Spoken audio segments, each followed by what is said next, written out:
Hi, gang. So we want to talk about setting up a closing calendar, particularly when you add someone to your team. And it's really important because before you probably just had your Calendly and you were setting appointments in it. That you brought maybe some setters in who started setting appointments for you.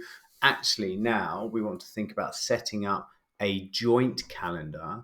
And so your setting team can still have one link and set appointments, or your website can still have one place and people can go on and set actually appointments into that, but it goes into two people's diaries. And so Calendly has this round robin type style calendar, and as well as HighLevel, which we use as well, which is type of HighLevel. And that's one of the things that we do. So it's really important to do that. The reason why it is that here, look, I can see both Joey's calendar and also I can see mine.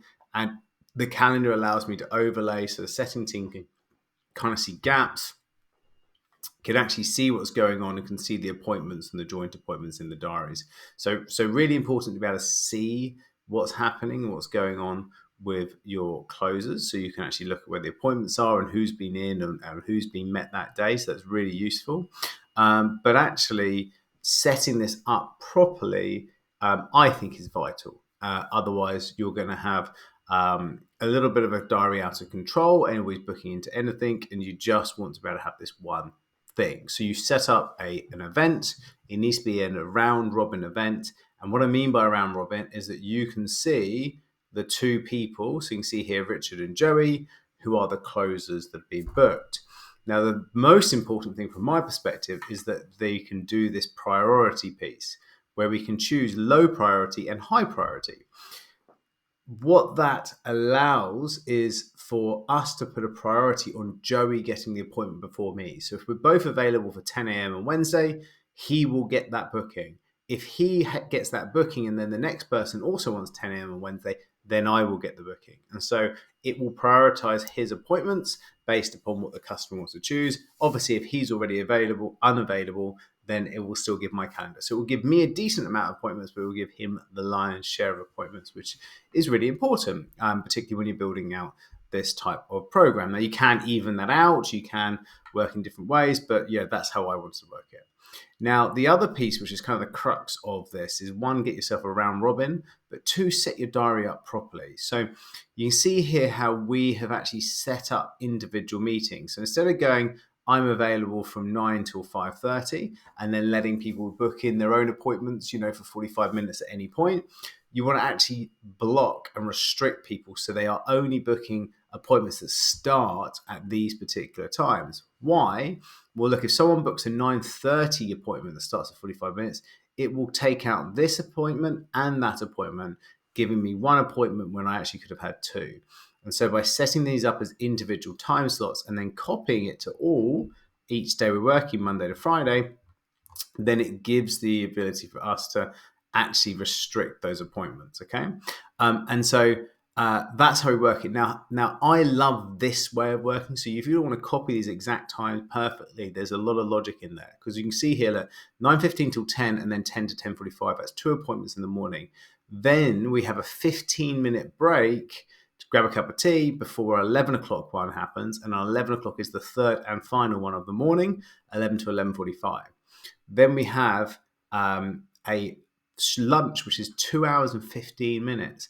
Why do we do it that way? Well, for me, I take the 15 minutes to be able to arrive at the gym for 12 o'clock. I do a 12 till 12:45 class. I then take 15 minutes to get home for one. And then at 1 o'clock, I have a lunch hour to be able to do an hour. So that's fitness and lunch in that session. And of course, that gives me some wiggle time at the end of that sort of hour of lunch to just finish off some emails and do some fiddling around and stuff, which you need, because you'll still have bits that you'll be doing in that kind of hour. So it gives a good time in the middle of the day just to kind of get yourself straight. And also, I always think getting out of the office, doing something physical will really help in terms of putting some energy into your afternoons. Then my afternoon starts at 2. So 2:45, 2:40, and then 2:45 to 3:30. 2 sessions and then a half an hour break. Okay, so half an hour before 4, and then another 2 sessions. So what this is really giving us is no more than 2 sessions back to back before a break. And so 2 sessions back to back, 15 minutes, then 1 session, and then 2 sessions, half an hour, then 2 sessions. And that's a perfect 7 sessions day, which is a big day, but not an overbearing day. So tomorrow I'll still be able to do 7 sessions, and the next day 7 sessions, and the next day. So it gives you a lot of sessions that you can be working on. That's 45 sessions in a week if you're fully booked. And that is huge numbers. So if you think about we're closing so for every 4 bookings, right? Because remember, you get 4 people booking into an event. This is just our numbers.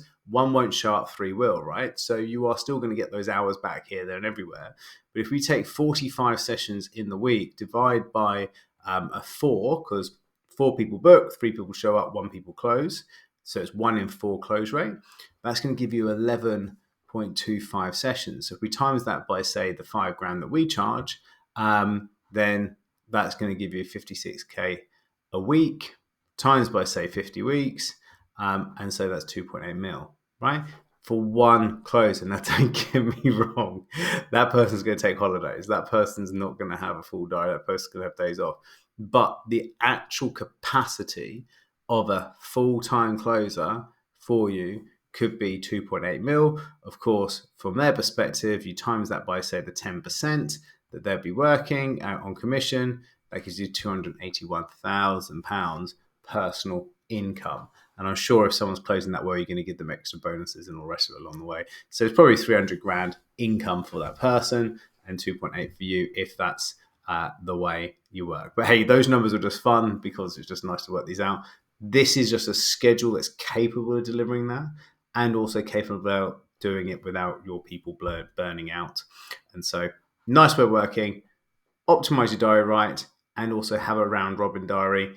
Work your diary in the same way as working that diary. And of course, if you're doing one-to-one onboarding and stuff, make sure they're 45 minutes as well. Make sure they're working to the same diary. And so therefore, everybody's just working the same 7 slots in their day. Hope that helps. Big love. Take care. See you on the flip side.